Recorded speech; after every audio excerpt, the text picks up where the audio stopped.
کھانا ہے، اس کی بھی شرائط ہیں۔ یہ نہیں کہ ہر ایرے گیرے کے ساتھ جس کا عقیدہ بھی ٹھیک نہیں ہے، جو عقیدہ تثلیث کے اندر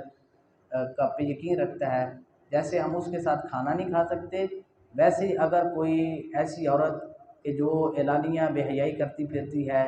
اعلانیہ آشنا رکھتی ہے، تو اس کے ساتھ نکاح جائز نہیں ہے۔ جو پاک دامن عورتیں ہیں عیسائیوں میں سے یا یہودیوں میں سے، ان کے ساتھ نکاح کیا جا سکتا ہے۔ اور آگے اللہ رب العزت نے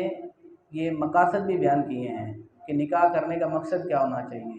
اذا جب آتیتموہن، تم ان کو دو اجورہن، ان کے حق مہر، نکاح کرو اور ان کو ان کے حق مہر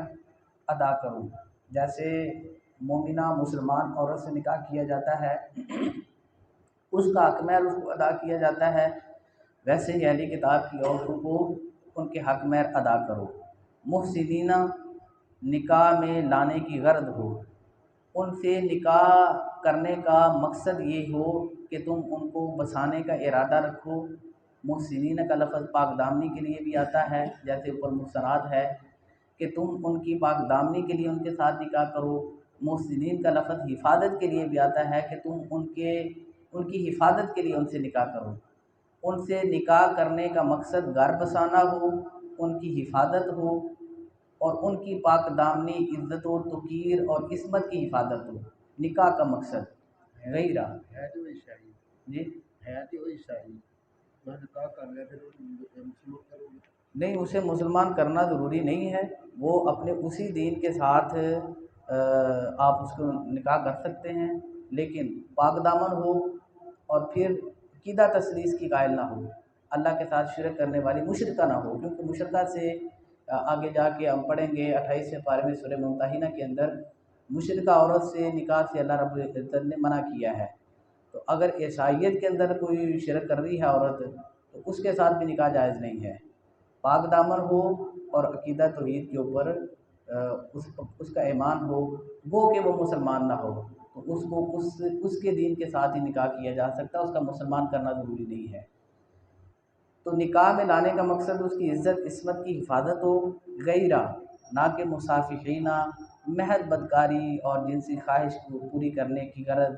ولا اور نہ متخذی، بنانے والے ہو تم اخدان، چھپے آشنا۔ ایسا نہ ہو کہ تمہارے نکاح کا مقصد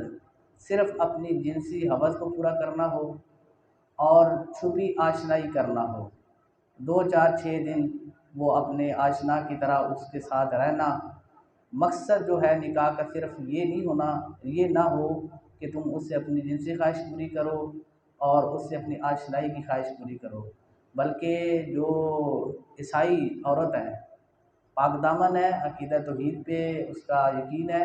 تو اس کے ساتھ بھی نکاح کا مقصد وہی اللہ نے بیان کیا ہے جو پیچھے ہم سورہ نساء کے اندر مسلمان عورت کے ساتھ نکاح کا مقصد پڑھ کے آئے ہیں۔ یہ سیم الفاظ ہیں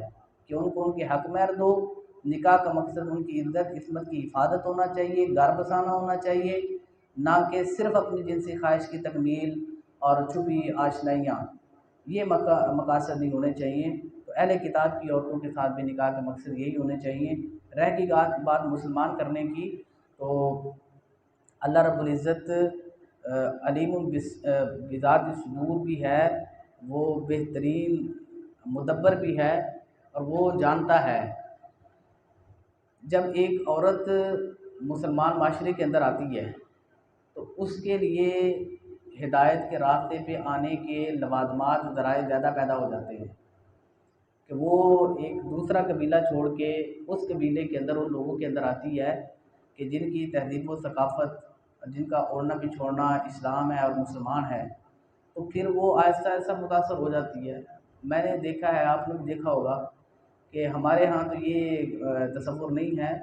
اہل حدیث اور اہل سنت اور دیوبندی